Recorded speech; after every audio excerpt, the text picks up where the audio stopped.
Hi, guys. Thank y'all, and welcome back to another exciting episode of Blue Collar Crypto, the podcast where we try to hype up the cosmos and we try to get people involved. And one way that we want to accomplish this is by interviewing builders, fans of Cosmos. We want to have everyone kind of involved, be the voice of Cosmos. If that, doesn't strike a fire under you, go ahead and hit next on your video. But my name is Phillip, your host. I am with Cory. So, Cory, tell me, man, how's your day, bro? Not going too bad. It's pretty busy. How about yours? Same old thing. Just got up super early this morning. If your day's just starting, I'm near the end of mine. Yeah. So you're in Canada, right? Yes, yeah. I'm on the East Coast, so I think about 3.5 hours ahead of you. Okay. All right. Yeah, that's cool. So so tell me, tell me a little bit of backstory about you. Like, how did you get into crypto? How did you end up in the cosmos? Yeah, so my crypto journey started back in 2017. It all kind of traditional markets is kind of what turned me to crypto. So I'd been listening to like Andreas Antonopoulos and whatnot, kind of leading into that. And my bank sent me a nice little report about how much I earned on my RRSPs in the year, and it was like $40. And I was like, I can do better than that. So that was kind of, I pulled all of it out. I jumped into crypto. I was kind of one of the newbies on New Year's Eve watching my phone for Verge's Wraith protocol to launch. That was kind of, feet to the fire. It was, I got in 6 weeks in, and then boom, we're into a bear. I made some connections with some different CT members, and, we kind of rode it through the bear. I kind of got my feet underneath me and learned about it. And then leading into 2020, 2021, heard about Luna. So Luna was kind of my first exposure to the cosmos. I think, like, a lot of the OG lunatics, and, a lot of what Doe was building and what they were doing was really appealing to me, and I could see the value in it. So I went, whole hog into Luna, and we know how that ended. But, it was definitely a learning experience, and it really made me, endeared me to this space and connected me with a lot of people, in various chains, and built a pretty significant community out of it. So do you remember how you felt when you seen Luna depeg? Like, do you remember exactly where you were and what you were doing? Yeah, I was in the process of paying for my wife's surgery abroad and trying to get the money out of Anchor Protocol. So that was fun. Yeah, I lost about 50%. I started in crypto with like $2,500 and rode that up to a nice 6-figure balance, and then lost 50% of it in the crash. So that was like, it was the pain in the pit of your stomach, and like shoot, what am I going to do now? Yeah. So what drove you to stay inside the cosmos? Like, because that takes dedication to lose 50% of your portfolio, but then turn around and still stay into an ecosystem that speaks volume for the tech. Or is it something else? I'm sure my wife and some friends had called me a psychopath, but I think it was just love for the space, love for what was being built, and the relationships I fostered along the way. I made a lot of connections with, some of the OG lunatics, and kind of, I guess, in this mutual support that we provided each other, Twitter at the time, kind of as that all unfolded, and, then seeing kind of the rebirth of Terra 2 and what was going on with Osmosis and kind of Stargaze is what drew me into the NFT field. I remember whenever Luna had depegged and it was like 92 cents or 91 or 92 cents. I remember catching the falling knife, and I remember putting like $500 in it and just thinking I was going to make a quick buck, you know what I mean? As soon as it depegged, and then it dropped a little lower, and then Do Kwon came out and said that he's going to insert liquidity. And so so did I. And so again, I try to catch a falling knife. And it's crazy to me because I read on Twitter the other day that I think it's Kajira is going to do USDCT for the abbreviation for their stablecoin. Did you see that? I did. I saw JP with Thorchain kind of say, we're going to use USTC as the ticker for the stable coin. And my initial gut was like, ooh, that's a bit of bad juju. Like, I definitely get the sentiment, but I've seen a few more kick around X, and I think I like the RUST, so you could just say it's Rust. Yeah. I mean, it's just kind of like a trauma bond, like, Yeah, absolutely. We're victims for punishment, right? It's like, yeah, you sir, can I have another? Yeah. Exactly. So have you been in the cosmos the entire time, or did you explore other ecosystems? Or since the Terra crash, has been a lot of cosmos for sure. Thorchain I bridged out into. I do have a few kind of Ethereum based tokens. Nexera, kind of a real world assets platform that I've been invested in kind of off and on throughout. But Cosmos has kind of been home base and what's really kind of drawn me back into, it keeps bringing me back. I always kind of branch out, and then I'm like, you know what, I can consolidate that bag into another Cosmos bag. Yeah. Yeah. So is there a project that you're super excited on, like right now in Cosmos that's coming out? I like a lot of what Osmosis has been doing with the Bitmosis and really trying to bring that in. Of course, my feed is full of a lot of Thorchain and Rugira stuff, which is kind of Cosmos. They're Cosmos stack, but they don't really say they're a Cosmos chain. But a lot of what's coming now with the app layer and kind of, again, with Rugira, like I bought Kujira on Terra 1. I kind of got their drop on Terra 2 when they went on their own chain. I went through that entire crash. So I'm still kind of like 50% down on my bag. I'm just been following them along the way and seeing what Hans and the team are building. I'm really kind of optimistic in where that's going to go when all the features are live. Yeah, the strategy of the dollar cost average really saved me because as soon as it started dipping, I was able to up my bag, and then it went up to, I think it was like 180, $1.80, $1.90 or whatever, and I took some profits and then wrote it back down, from the over leveraged wallet. I think that's what it was that caused the original or the second.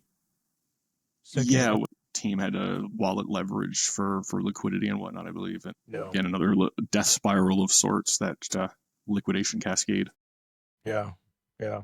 I mean, you live and learn, but I mean, the product is amazing. Like the leverage, the lending and borrowing. Even though the team's wallet got liquidated, it still worked flawlessly. It did what it was supposed to do. Even though it wasn't the outcome that we wanted, it still did exactly what it was supposed to do. Those positions would have been liquidated if the liquidity had been there to actually support it. I think, they kind of froze up with the bids just because there wasn't anybody placing a bid at that point until JP swung in and kind of saved it all. Yeah.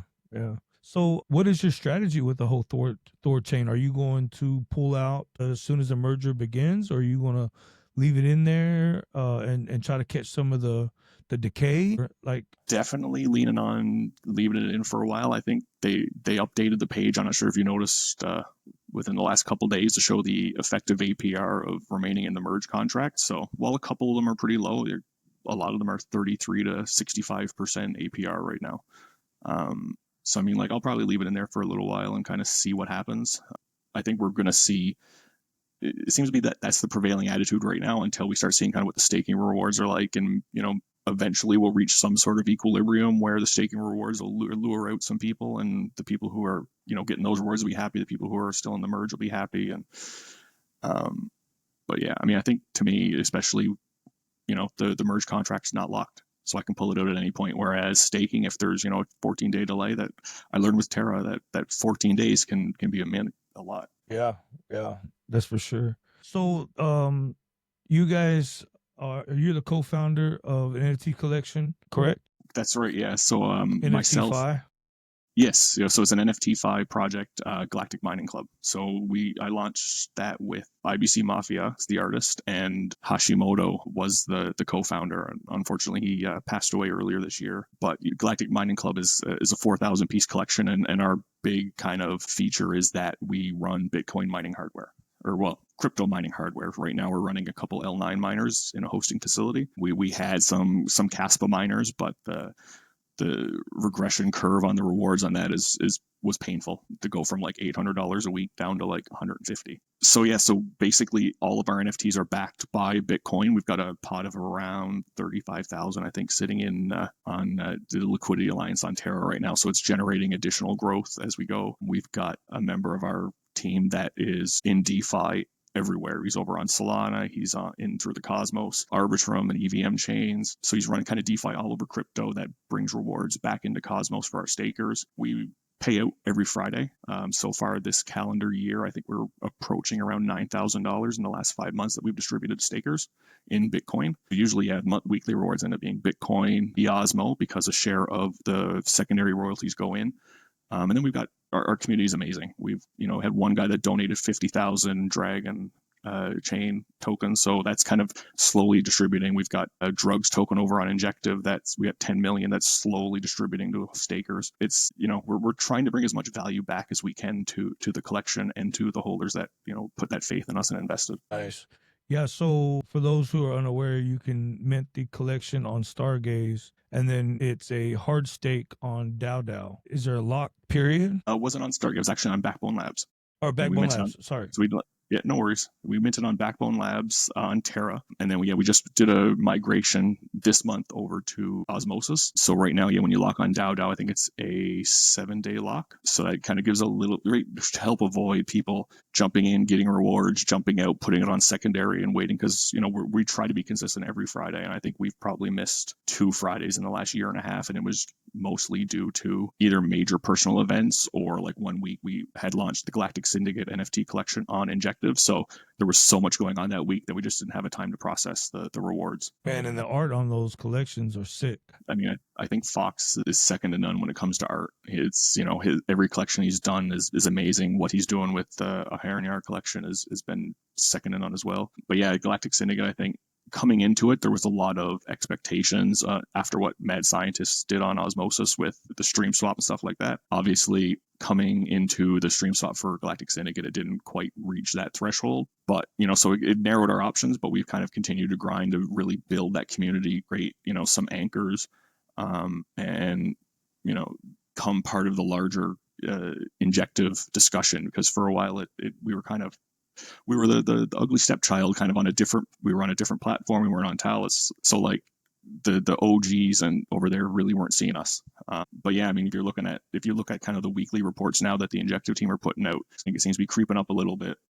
Nice. Every week. I think the community, when it comes to how they feel about NFTs, are completely different when it comes to Osmosis and Injective. Like, I think Injective has more of a DEX, more of a like an actual DeFi section, like community, compared to Osmosis, where it has like the NFT type of community, if that makes sense at all. Yeah, I definitely see Injective as more kind of business oriented, almost like they've put that focus on let's provide grown-up DeFi. Let's bring in kind of the stocks. They're really trying to bring on some of those more commercial entities versus, Osmosis is definitely more for the community type people. They're not trying to cater to bringing in those Fortune 500 companies. They're catering to, what does our everyday users need and providing that. So what's been like y'all's biggest hurdle when it comes to,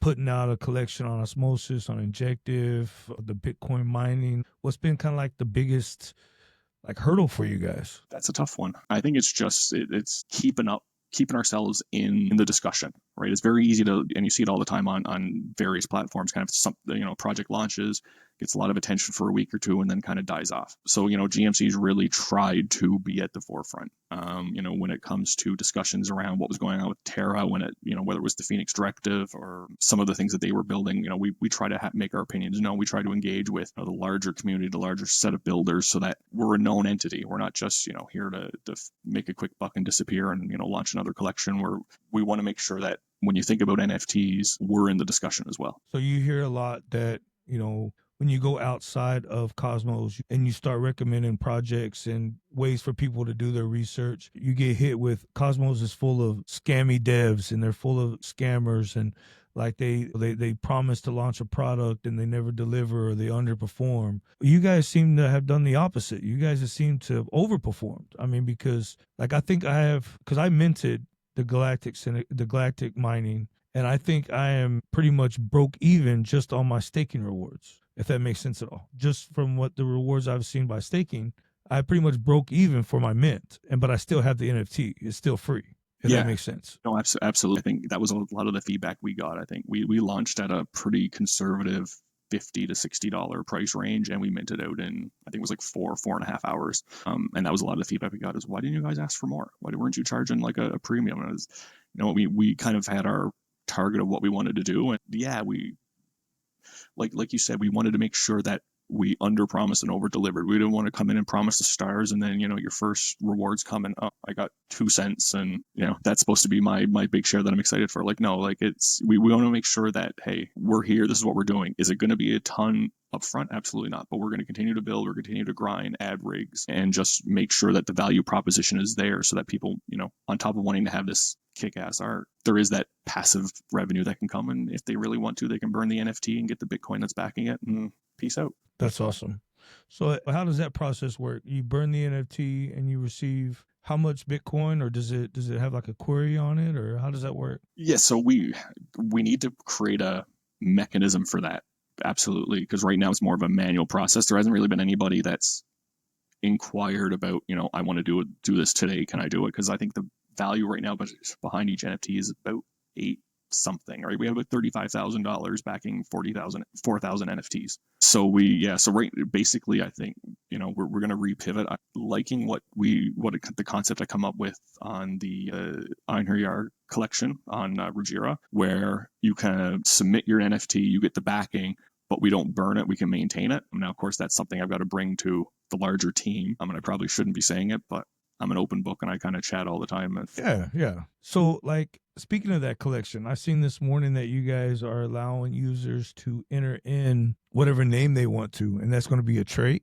on the NFT. Yeah. So, if you saw the Guppy Uppies, I think they launched on Stargaze a few months ago. They did something similar. They just kind of put in names, and that created almost a kind of a flurry at the end. Like, I've got my name on a couple, so I was like, oh, I want to have those. And so we got, like, that's a really innovative idea to not just spur that secondary attention, but to make people have that connection with the collection of, hey, like, this is a cool ass art. It'd be awesome to have my name on one of them for forever. So I kind of, I didn't mean to jump collections on you. I'm sorry. no, that's all right. Yeah, we totally jumped collections, guys. I'm sorry. I just realized that we went from Galactic Mining to Galactic Syndicate to. And how do you pronounce the new collection? We're kind of just going to go with Guardians of Asgard because it's the shorter. The actual term is, of course, Nordic, so it's Einherjar. But if that doesn't really, Einherjar doesn't really flow off the tongue for a lot of native English speakers. Yeah, so I thought this was a really neat way to not just kind of build community and kind of make some of that connections, but also, like, we're kind of bubbling below the surface of the market's heating up. So, like, let's start building a treasury so that when we do mint, we've got ourselves well positioned to not just have a backed value on those NFTs as well, but also really embrace Ruggira DeFi and again generate rewards for the holders and increase that back value as fast as we can, because it is much the same GMC model. It's just there's no mining with this. So will it be staking reward? Be rewards for staking the NFT? Yeah. Like, so okay. So we're going to do, so the goal is 65% of mint is going to be used to purchase Y-Rune, which is an index token that's coming from Nami Protocol, which merges Rune with TCY, the Thorchain yield token, and it kind of does some auto rebalancing in the background, but it's an LST of sorts, because that was one thing the node operators on Thorchain didn't want, was an LST. I think they felt there was a lot of potential systemic risk, especially if you end up with a lot of Rune on the app layer, and then it ends up being leveraged or things like that. So yes, we went with this Y-Rune where it'll be able to increase the value backed, but we're also going to stake TCY, we're going to stake Ruggira, and we're going to engage in DeFi across this suite of dApps on their platform.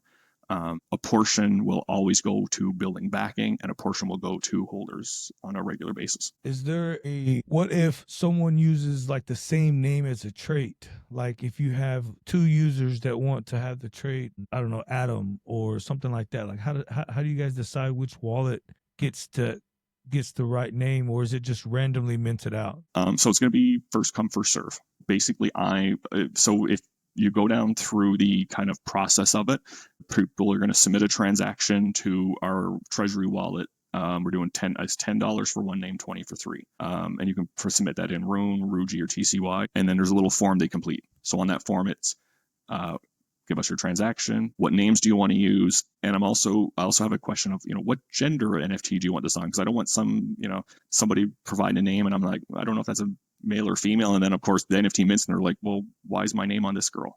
Or why is my name on this guy? Yeah. So, but I'm going to batch process those. We're going to announce these are the ones that have been accepted so far on the X account. And then when, we do our trading, Blank Fry, who did trading with us on Galactic Mining and helped with Galactic Syndicate, is going to do trading here as well. So I'll provide him with the listed names, and then he'll be able to go through and plug them in, as he sees fit to all the NFTs. So when my wallet mints it, do I just get a random name on a trait, or do I get the name that I pick? You're going to mint randomly, and your name is going to be out in the wild somewhere. Oh, man, I got to find my name. That's the game theory on the back end of it of like, hey, this is fun. And again, like I said, they commanded a premium. Guppy Uppies, I think if you look now, their floor is like 900 stars. Yeah. Every name trait was being hunted for 10,000 stars. Yeah. I paid 10,000 for the two that my name is on, or Yeah. 10,000 each, I should say. So like there's definitely a secondary attention there of like, hey, this is cool. I want to have my NFT. But definitely, yeah, it's more of a miscellaneous, I guess, mint at the end of it. But it's just a cool feature that we wanted to include. Well, I'll tell everyone right now, if you end up with the blue collar crypto mint, hit my DMs. Don't overcharge me. Just hit my DMs and be reasonable. You know, like just be reasonable, please. That's all I'm asking. We'll make sure to amplify it. Anybody that wants their specific ones, we'll share them on the X account. Be like, reach out to this one. Yeah. Reach out to you if you want your blue collar crypto, or Shade. Yeah. I know Shade Protocol is very active at times too, and so they've really I been like hunting the Shade. Shade traits. Yeah, me too. Right, Carter and like Shade. the whole team over there. Carter is such a great guy just to talk to. Like I had him on the show, and I had to shut myself up because he was just so laid back and so freaking smart, man. God, that dude was smart. He is. He's really insightful. He's, myself and Hashimoto have had meetings with him previously, kind of discussing ways we could grow together. And they're very active in our communities. They're in our telegrams constantly. Where we were kind of joined into the Shade Spartans group when that was launched. But yeah, I mean, like what's the Shade guys, the Secret guys, Stash. Like I really love a lot of what's being built over there on Secret Network for sure as well. And I'm assuming you're a huge Backbone Labs fan. I'm assuming, right? Since your collection's on Backbone. Yeah. I mean, we built ourselves pretty close. I mean, Galactic Syndicate was a gravedigger.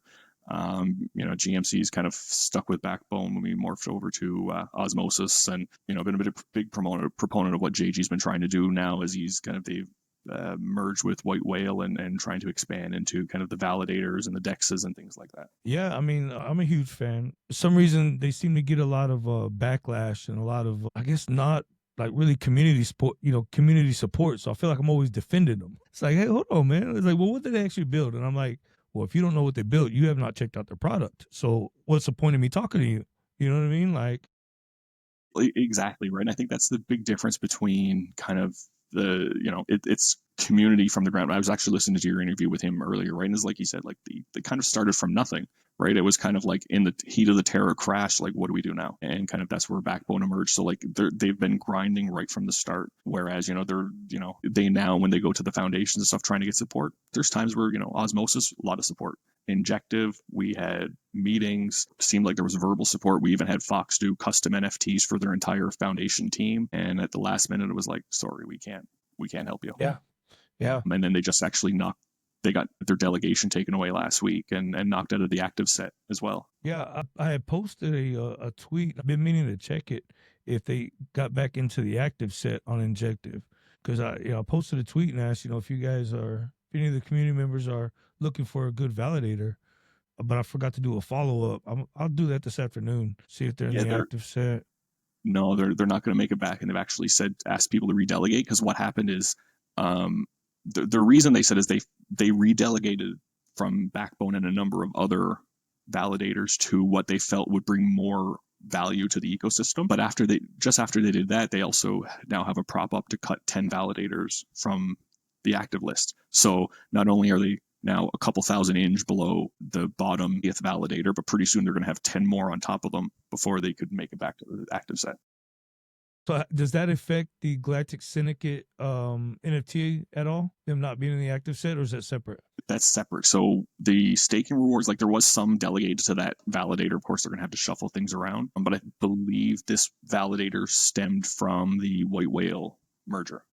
Okay. This was one that came across from White Whale, so it wasn't part of the Gravedigger validator, or it wasn't the totality of the Gravedigger validator set. And I did make that suggestion to JG. I said, like, the community has banded behind Galactic Syndicate. Like, if you notice the amount of bonded injective that's been thrown into the Gravedigger over the last number of months, it was real community effort to sit down and go, like, let's get this up. Let's get this to a point where we can start generating rewards. And I mean, they put 6,000 or 7,000 injective into the Gravedigger in a matter of a month or two. Yeah, I have a few B injective. I just haven't found a place I haven't really done a really deep dive into where I can use it for liquidity on any LPs yet, except for Astro Vault.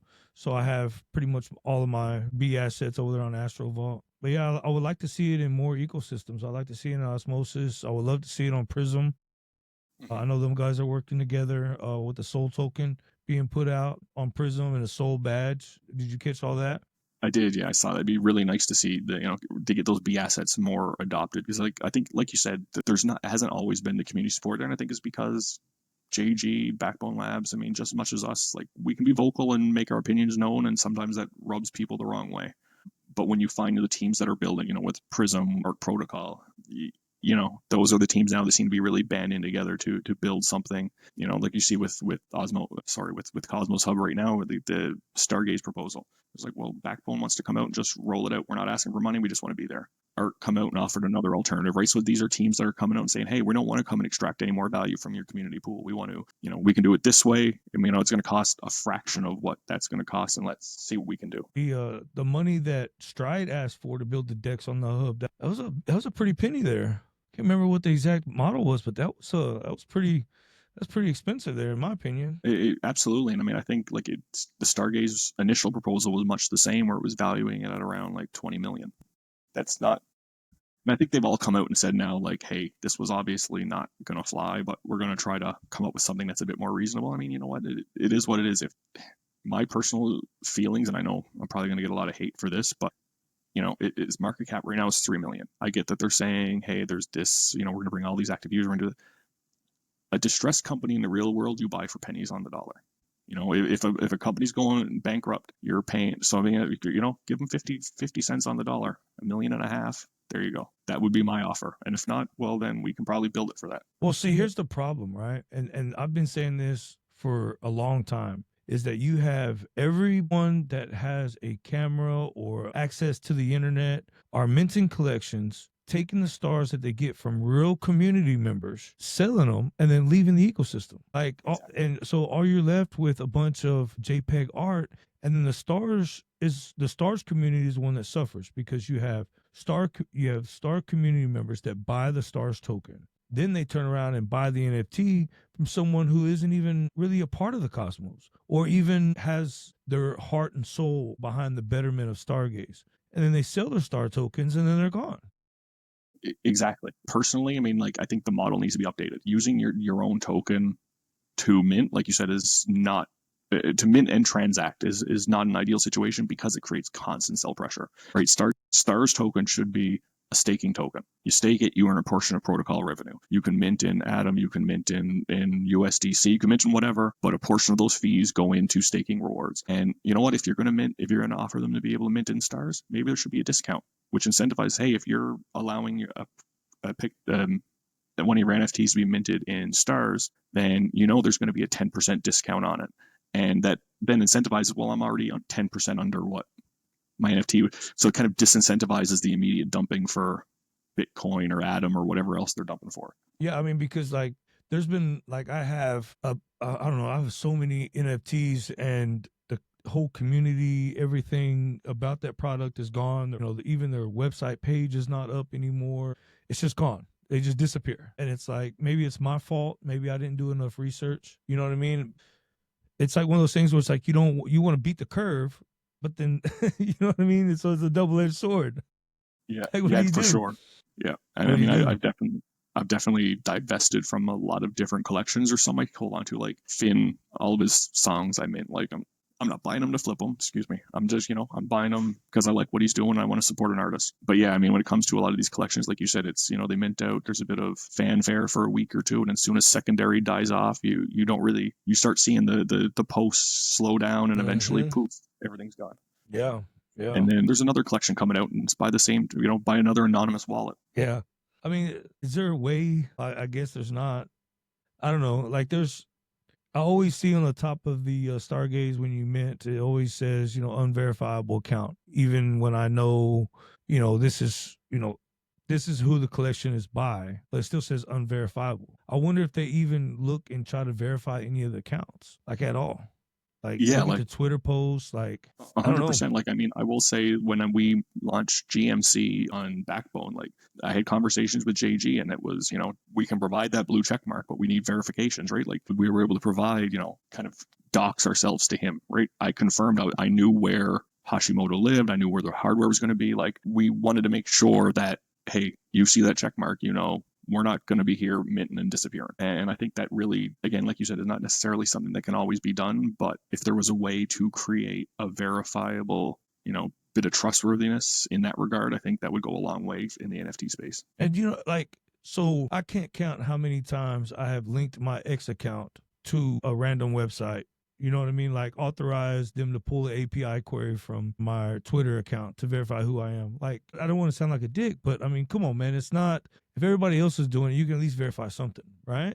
100%, right? Like, there's that many. Just anything. There's that many tools out there for verifications, whether it's through, like you said, through X, through Telegram, through Discord. There's tools that can be used to really, at least provide some layer of protection to your customers, that it's not going to be, hey, this is this person's 13th NFT collection they've launched in the last, 12 months. I mean, look at Check. Check has an entire blockchain that does nothing but social media verifications. Mm-hmm. Like, are you familiar with them at all? I've seen the name. I haven't dug too deep into what they've done. But I've just seen it kind of come up. Yeah, they it's all about verifying who you are. You are who you say you are. Not necessarily KYC, but make sure, like your Discord and your Twitter and everything kind of links all the same. You're all the same person. So you're not creating 15 Discord pages, or somebody on a Discord says, well, I'm so-and-so, but it's really not. You know what I mean? 100%. I think, we've seen that in GMC. We've had people coming in and kind of the faceless individuals, and we,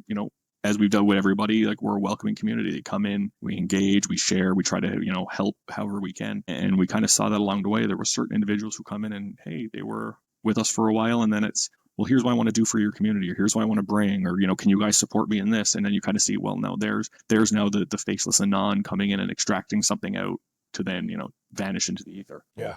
So where do you, a random question, back to the rune and the Thor, where do you pick your rune up? Because there's not on Osmosis, it's not anywhere like on any dexes. Where do you buy your rune at to be a part of this collection? Because that's going to be a big hurdle for people. Absolutely.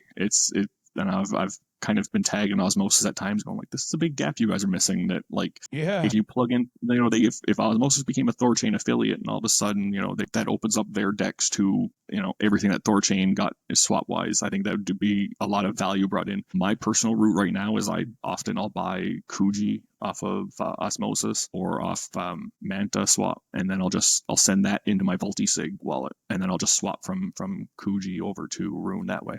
Which, again, more steps, more fees. So it's definitely a way. There needs to be a way to make that leaner and more streamlined. Now, with me, basically what I do is I have a keystroke on Thorchain, and I take Atom and I send it there. And then I think there's a TYC swap or Thor swap. It's on my browser. And then I just swap from Thor and then send it back to my Kepler, because even on Thor, there's no Kepler integration. I don't know. I'm just trying to think of like future problems that you guys might, encounter where, it's like, okay, I want to be a part of your collection, but how do I get Rune? How do I get TC?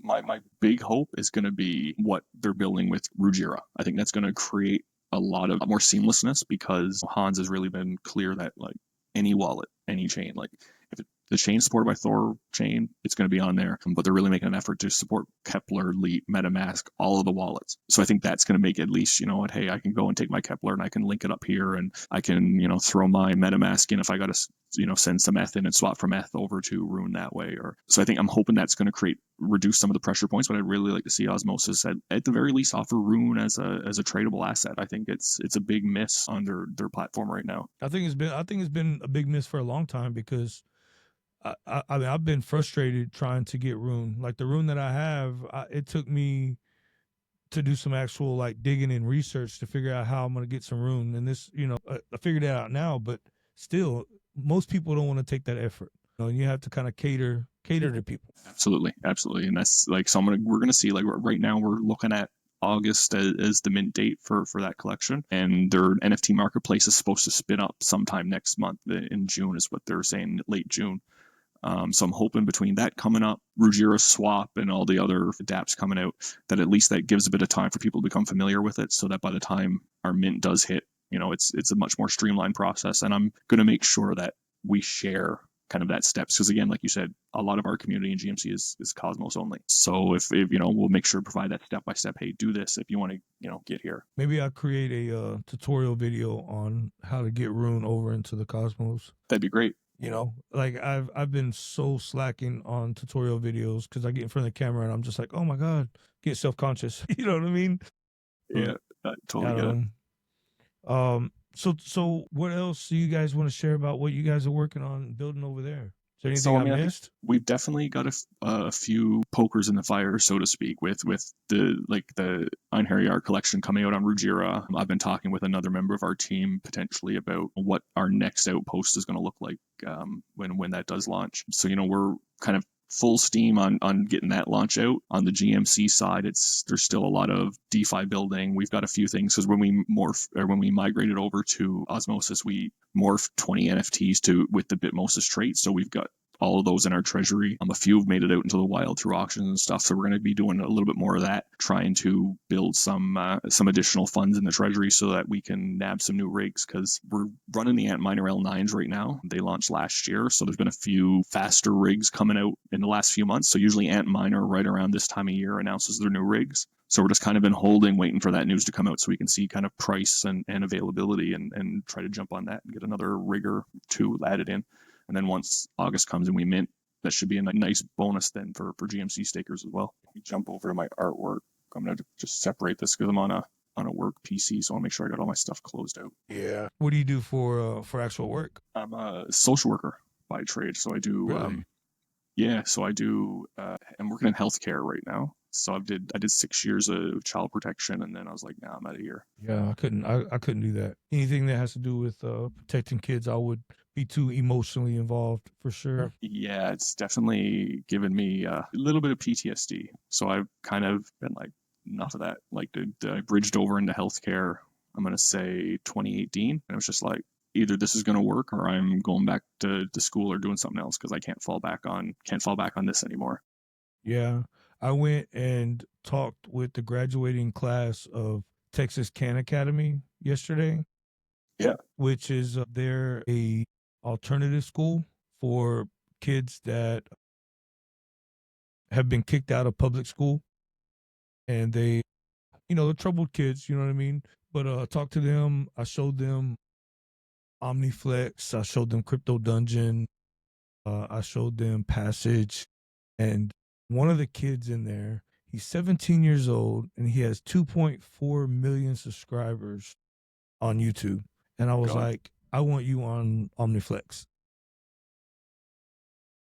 I got to get you on Omniflex for sure. And so we exchanged numbers, and I was like, I want you on Omniflex.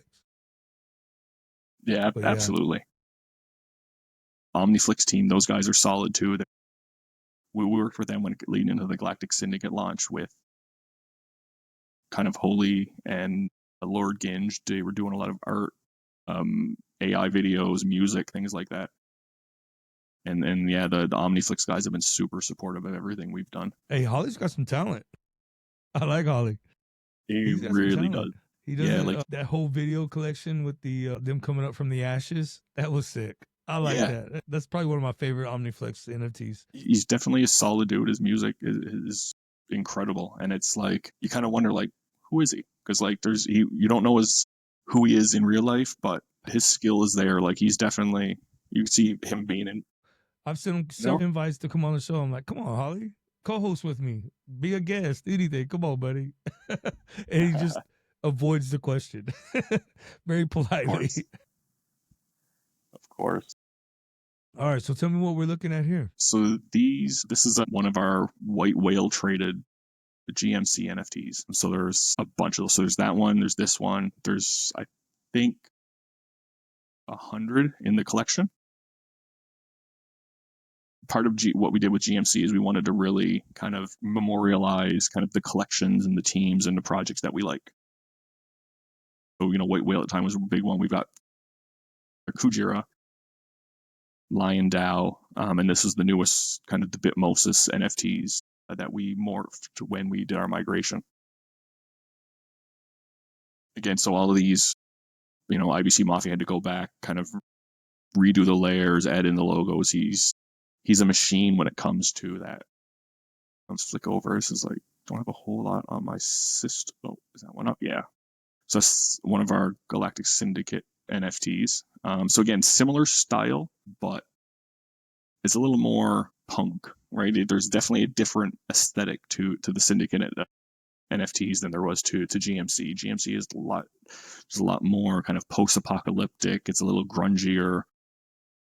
Galactic Syndicate is much more of a kind of dystopian cyberpunk type motif, and that was one of the things we wanted to do, even with the traits, is kind of we found some of those historical cypherpunk heroes, kind of the people who paved the way for a lot of what we're doing, even paved the way for Bitcoin, and tried to memorialize them in the Galactic Syndicate collection. Let's see if I can see what I got. Oh, this is a new one. This is one of the new ones out of the Iron Yard collection that we haven't revealed yet. So again, very similar to what I read the storyline behind that. That's a pretty cool little marketing strategy. I like that. Yeah, it's the mythos of it. And I think with Thorchain kind of building around that mythology, with the bridges being called Bifrosts. So they've really kind of embraced that. We're like, what can we do as a collection that really embraces that mythology and kind of connects with what they've already got? Can we get a Lukey?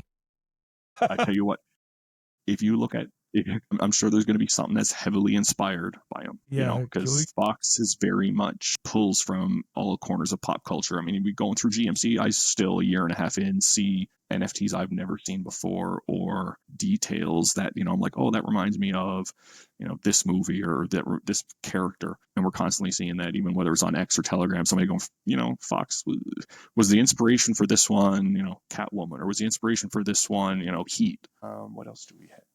Yeah, so it's again very much, there's got that Norse mythology theme, but they are still a little bit of a work in progress. I know he's got a few more tweaks and stuff that he's gonna add to it as time goes on, but that's a pretty good representation of where things are going to be. So again, reminiscent of what GMC and Galactic Syndicate are doing, but very much uniquely its own. And one of the things we want to do is kind of also pull away from the PFP style artwork. So then we end up with stuff like this, right? So it's much more full bodied. So it gives him the opportunity to include weapons and armor and a larger kind of image. Which again, I mean, we love PFPs and it's great seeing them as attached to everybody's profile across social media, but expanding it out gives people an opportunity to really kind of see deeper pieces of art. And something like this, I could see on a wall. So Oz, when you enter your name, I guess you can't really select the piece that it goes on, but that'd be awesome. Well, I mean, I tell you what, Fry, who's doing the trading's definitely got an eye for what it fits on. Yeah, so like, other than saying, hey, what do you want, a male or a female? He'll kind of sit back. I'm sure before he even starts putting a name down, he's going to say, well, I've got 100 names, 200, however many names he's got. He's going to have all those NFTs already plugged to the side. They're the coolest, however many of the 22 that we've got, he'll put the coolest of the cool to the side, and those will be the ones that the names will be tagged onto. And those will all be super, the rarity on those will be super high then, huh? Yeah, because each name will be a 1-to-1 trait. Yeah, that's awesome. That's awesome. So and that's one thing we... Go ahead. I was going to say, that was one thing we tried to do with, GMC is we didn't do the traits until the morph come. We really tried to step back from, and I don't know, a lot of NFT purchasers and investors, they like the traits and the rarities and stuff. We much more like, what, do you like the art? Blank Fry, for example, his favorite NFT has been used as PFP for a year. When we did the traits and it come out, it was the second least rare NFT in the entire collection. But it was just, he's like, I liked how it looked. Yeah, I mean the art's super nice. That is what needs to be on a collection. Can I show you my couple of my favorites? Yeah, absolutely. Let me see here.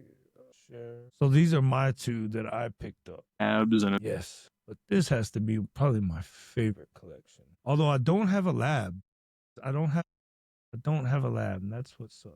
I got a Megaloo Whale. I have a bunch of dungeons. I just don't have a lab. Yeah, we got. I know that the Galactic Syndicate, the shade traits are still super rare. I think there's only been one minted out of the entire collection yet. So okay, let's go over the traits, what it means when it says top, the stars, the numbers. It's kind of, can we go over this for like the people who have never really kind of got into NFTs and what does it all mean? Like, is it the top 6% or is it you know what I mean? Like, how does Yeah. it work? Yeah, so for Galactic Syndicate, it's a 10,000 piece collection. But like, for example, like 639 is the 639th rarest out of the 10,000. So yeah, it's the top 6.39% of the entire collection. So yeah, top 89% is, less rare. But again, this is where we kind of say like it's the art that speaks to you. But then when you go into the trace, like certain things will definitely skew that rarity more significantly. Characters and certain backgrounds that are like super rare, you're only finding on like 50 or 60 in the entire collection, for example. So like, I guess the toughness, the facial piercings would be one of them. Only 165 have this trait. Yeah. And then Your eye patch, 253. Yeah, the eye patch. Okay. And then these, so on the Galactic Syndicate, those are soft staking, right? There's nowhere to stake those because of the way DAO's integration is. Yeah, so there's no DAO on Injective. I think it's in the pipeline. But yeah, so right now there's no kind of DAO tooling on Injective. So it's just, as long as they're not on the marketplace, every week Backbone distributes the rewards. And I think right now the vote amongst the community is to have it distributed in SYN, just given the rarity of, the I think there's only about 30,000 SYN left in circulation. That's awesome. And where can, besides Astrovault, where can we use SYN at? Is there any place I might be missing? So the big use for SYN is to burn it to mint to Galactic Syndicate NFTs. So yeah, so like I guess that's kind of its main use case, is just either, I guess, yeah, there's really the main use for it is to mint the NFTs and to just kind of provide us with that little bit of liquidity. I mean, I guess, when you look at the token piece, you see like what Superbolt's doing, kind of tokenizing the NFTs and providing some, doing liquidity that way. So you can LP your NFT essentially with another token. So SYN is kind of a version of that. Whereas, you don't have the NFT, you just got the tokens, but 10 SYN is always one Galactic Syndicate NFT. So you can kind of LP it. I know White Whale's got the LP. I'm not sure what the rewards are on there right now, but there is, being bonded injective or bone injective, rewards and SYN rewards that have been on there at different times in the past. And then what are we going to do to attract more users outside of Cosmos? Like, how can we get more users that are not Cosmos based, but bring them into the Cosmos?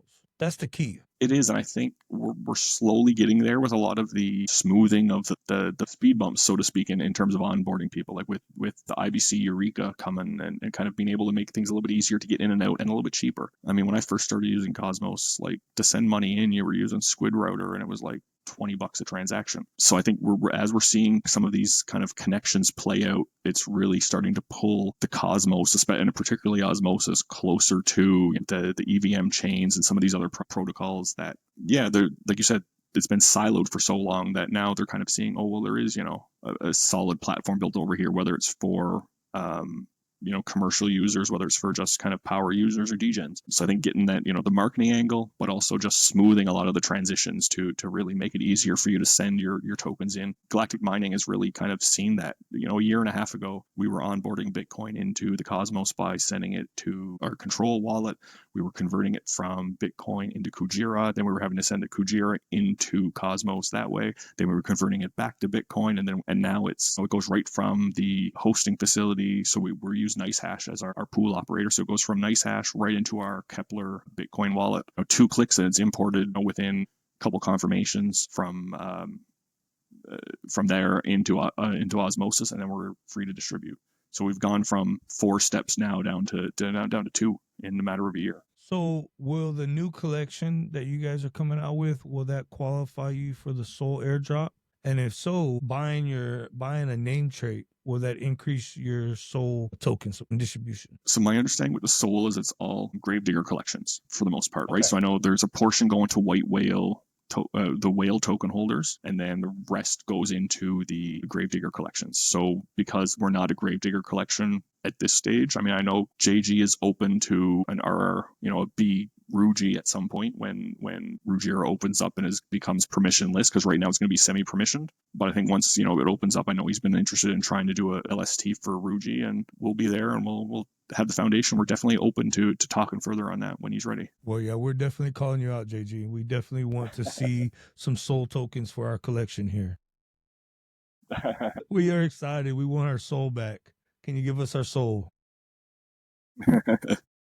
Well, listen, if I didn't miss anything, man, I appreciate you so much for coming on. Like, it means a lot. Like, the whole idea is to get Cosmos hyped and get people excited, to get people to bring more people into the Cosmos. And if you're listening right now, I challenge you to bring one person, just one person into the Cosmos this week. If you bring one person in, if everyone brings one person into the Cosmos, we double our use case, because blockchains make money by selling block space. And we have to, more users equals more block spaces. So yeah, I encourage everyone to, that's a challenge. Bring one user into the Cosmos this week. No, absolutely. Tell a friend and have them tell a friend.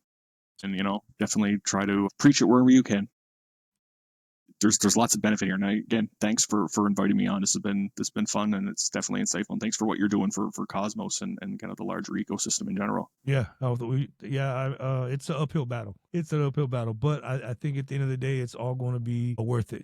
Because I think that as we grow as an ecosystem, I want to be the hub of education where people can trust what I have to say, give a non-biased, just an interview with builders, and be like, hey, what are you guys working on? You know what I mean? And it's crypto in general is a small community, so you're impartially you're preaching to the converted, but being on YouTube and things like that, so you're kind of drawing in some of the communities already there, but being on YouTube is definitely a different level of exposure there. And I think you're in the right spot for kind of giving the normies some eyes to see, like, there's a lot of cool stuff going on over here, and it's not just crazy people bidding on cat and dog pictures. Yeah. I just started going to the local flea market in the Traders Village, which is a local flea market, and promoting my podcast by having an Ask Me Anything booth. So last Sunday, it was majority of the questions were asked about Bitcoin and the price of Bitcoin. But again, more subscribers mean more people listening, means more people coming into the Cosmos. And it's a small step, but hopefully it grows. Absolutely. All my normie friends are fed up with me sharing crypto charts and stuff like that. I mean, again, I'm going to share this podcast, and they're going to be like, again, yeah. It's like, you know what? Hey, if share it and there's two or three people that pick it up and go, what's this? And start clicking through, we've just converted somebody. Yeah. Well, I do want to remind everyone that this is not financial advice. We do not give financial advice. We are not financial advisors. This podcast simply bring builders on, talk about what they're working on. Crypto is risky. Please do your own research. This podcast is a research tool. Thank you, everyone, for tuning in. You guys are amazing. I love y'all. Any feedback, all the links will be in the comments. Reach out, Discord, Twitter, X handle. Y'all have a nice day.